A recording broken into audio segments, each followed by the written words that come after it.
You wake up this morning with the same amount of money in your bank account that you had yesterday, but somehow you can afford less.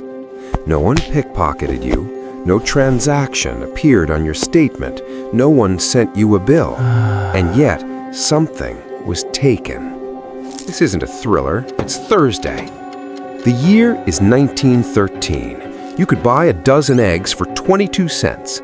A new Ford Model T cost about $500. A nice house in a decent neighborhood, maybe $3,000. Fast forward to today, that same dozen eggs, $4, sometimes $6. The Model T equivalent, a basic new car, runs you $30,000. And that house, try $400,000 if you're lucky. Everything costs more. That much is obvious. What's less obvious is who benefits from that difference and why the system is designed to make sure it never stops. Here's what they tell you in school. Inflation is when prices go up. It's natural, it's necessary. A little bit is actually good for the economy. 2% a year is the target. Stable, predictable, healthy. Here's what they don't tell you.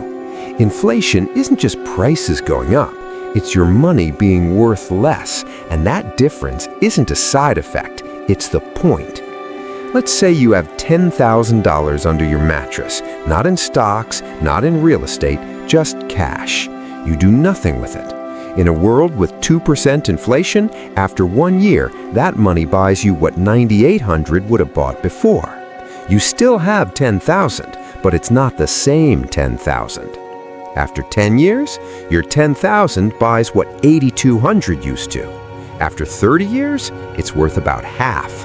You didn't spend it, you didn't lose it, but it lost you. Now here's where it gets interesting. Who controls inflation?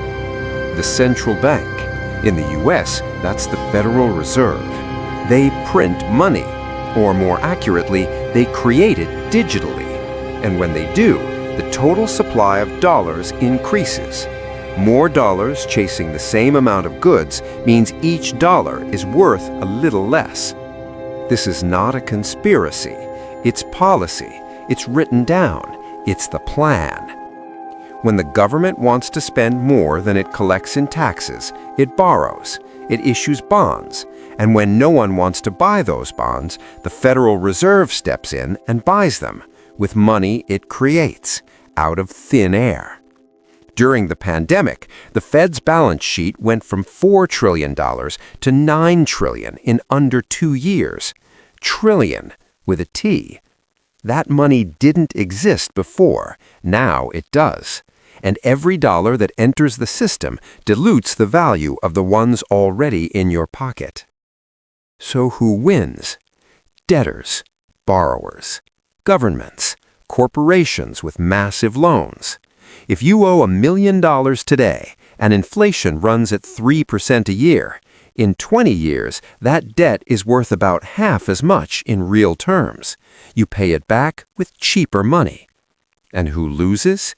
Savers, people on fixed incomes, anyone holding cash, retirees who spent decades building a nest egg only to watch it buy less every single year.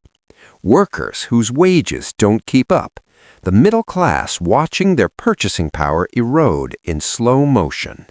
It's a transfer, quiet, constant, legal. Let's talk about the math they don't show you. You hear 2% inflation, and it sounds harmless, small, manageable. But inflation compounds. It's not 2% off the top once. It's 2% off what's left every year, forever. At 2%, prices double every 36 years. At 3%, every 24. At 4%, every 18. The average inflation rate in the U.S. since 1913, the year the Federal Reserve was created, is about 3.2%.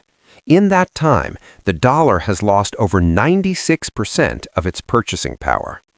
You need $26 today to buy what $1 bought in 1913. And that's the official number. The Consumer Price Index, the CPI, the tool used to measure inflation, has been adjusted multiple times over the decades. Substitutions, hedonic adjustments, weights shifted around. Housing costs used to be a bigger part of the index. Now they're calculated differently. If you measure inflation the way it was measured in 1980, some estimates put real inflation closer to double the official rate. But let's stay conservative. Let's trust the 2% target. Even then, if you're 25 years old today and you retire at 65, your money will be worth half as much when you stop working. That's the best-case scenario. Here's the irony. The system is designed this way to encourage spending.